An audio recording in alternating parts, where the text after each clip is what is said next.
ने अष्ट विनायक है, महाराष्ट्र में बड़ी मान्यता है अष्ट विनायक की। पर कभी आपने सोचा कि विनायक 8 ही क्यों है, 7 या 9 क्यों नहीं है, 6 या 10 क्यों नहीं है? हमारे यहाँ कोई भी चीज बगैर कारण के नहीं है, बगैर तर्क के नहीं है। अच्छा, कभी आपने सोचा कि भगवान गणेश का शरीर मनुष्य का है और सर हाथी का क्यों है, और उनका सर काटा क्यों गया? सर हाथी का क्यों है, सवारी चूहे की क्यों है? दोनों में बहुत विरोधाभास नजर आता है ना। और उसके बाद यदि हाथी का सर है तो उनको एक दंत क्यों कहा गया? हाथी के तो 2 दांत होते हैं, तो फिर एक ही दांत क्यों है? अगर एक ही दांत रहना था तो एक ही दांत होना चाहिए था उनकी मूर्ति में, वो दूसरा दांत टूटा हुआ क्यों है? और बल्कि जो आप वास्तविक मूर्ति देखते हैं उसमें टूटा हुआ दांत एक हाथ में पकड़ रखा है उन्होंने। कभी आपने विचार किया कि ये क्यों है? इसमें से कुछ भी कहानी नहीं है, कुछ भी कल्पना नहीं है। और गणेश जी किसके देवता हैं? रिद्धि और सिद्धि के देवता हैं, यानी संपूर्ण सिद्धियां गणपति की आराधना से मिलती हैं। और गणेश जी पुत्र किसके हैं? शिव पार्वती। और शिव ने ही सारे आगम ग्रंथ दिए हैं, यानी जिसको आप कहते हैं ना, आपकी चेतना के जागरण के सारे स्वरूप भगवान शिव ने दिए हैं। अब समझिए गणपति के सारे जो स्वरूप हैं इनका अर्थ और तात्पर्य क्या है।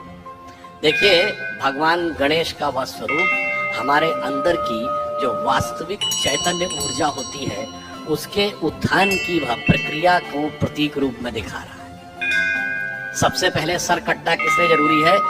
वह आप अंदर की यात्रा करके अपनी कुंडलनी शक्ति को तब जागृत कर सकते हैं जब पहले आप अपने अहंकार को नष्ट करने में सफल होते हैं। तो आपका सर कटने का स्वरूप प्रतीक ये है। दूसरा, हाथी का ही सर क्यों है?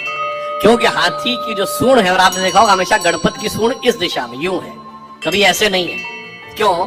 वह उस शक्ति का प्रतीक है जो अपवर्ड्स, यानी जागृत शक्ति, आपके शरीर की कुंडलनी की शक्ति जब वो ऊर्ध्व की तरफ होती है उसका प्रतीक है। और हाथी इसलिए है कि हाथी के मस्तक में गज मुक्ता कहा जाता है, माना जाता है कि हाथी के यहाँ मस्तक में मुक्ता है, तो वह ब्रह्मरंध्र का प्रतीक है।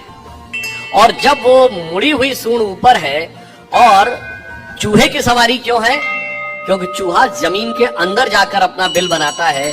तो जब आप एकाग्र चित्त होकर अपने अंदर की यात्रा में उतरते हैं तभी जाके आप इस शक्ति को पहचान पाते हैं और उस शक्ति को ऊपर उठाने का सामर्थ्य पा पाते हैं। 8 ही विनायक क्यों है?